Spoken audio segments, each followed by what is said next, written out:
प्रयागराज के महाकुंभ का विशाल मेला अपने चरम पर था। लाखों की भीड़, गंगा का पवित्र जल और चारों ओर गूंजते मंत्रों की ध्वनि। एक मां अपने बेटे को गोद में लिए गंगा के घाट पर खड़ी थी। उसका बेटा, जो जन्म से बोल और सुन नहीं सकता था, उसकी आंखों में जीवन का प्रकाश फीका पड़ता जा रहा था।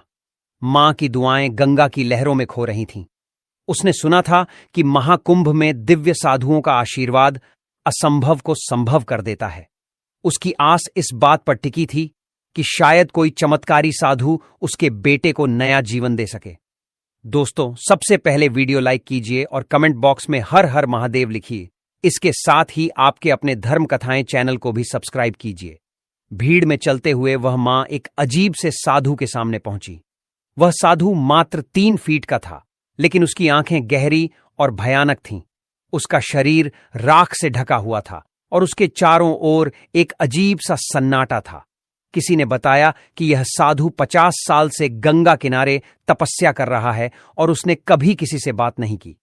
जैसे ही मां ने अपने बेटे को उसके सामने रखा, साधु ने अचानक अपनी आंखें खोलीं। उसके चेहरे पर एक अजीब सी चमक थी और वह बच्चे को घूरने लगा। अचानक साधु ने जोर से चिल्लाकर कहा, यह बच्चा इस संसार का नहीं है। मां भय से कांपने लगी। आसपास की भीड़ भी सन्न रह गई। साधु की बात सुनकर मां की आंखों से आंसू बहने लगे। उसने हाथ जोड़कर कहा, महाराज, मैं इस बच्चे को जीवन देने के लिए कुछ भी करूंगी। साधु ने उसे गंभीरता से देखा और बोला, इस बच्चे का जन्म किसी पाप का परिणाम है। इसे बचाने के लिए तुम्हें अपनी जान की कुर्बानी देनी होगी। मां की चीख सुनकर लोगों का दिल दहल गया। वह अपनी गोद में बच्चे को कसकर पकड़े हुए फूट फूट कर रोने लगी। भीड़ में हर कोई भावुक हो गया, लेकिन कोई भी साधु के करीब जाने की हिम्मत नहीं कर पाया। मां ने अपने आंसू पोंछे और कहा, अगर मेरी मौत से मेरे बेटे को जीवन मिल सकता है तो मैं तैयार हूं। साधु ने एक अजीब मंत्र पढ़ा और गंगा के जल को अपने हाथों में उठाकर बच्चे के सिर पर छिड़क दिया। अचानक बच्चा जोर जोर से रोने लगा। भीड़ के बीच चमत्कार हो गया। जो बच्चा जन्म से मूक और बधिर था, उसने मां कहकर पुकारा।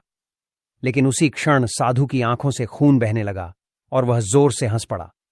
यह चमत्कार नहीं, एक श्राप है, उसने कहा और भीड़ को छोड़कर जंगल की ओर भाग गया। साधु के भागते ही माहौल और डरावना हो गया।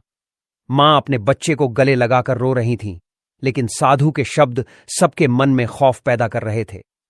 भीड़ में से एक बूढ़े व्यक्ति ने धीरे से कहा, यह साधु 300 साल पहले मरा था।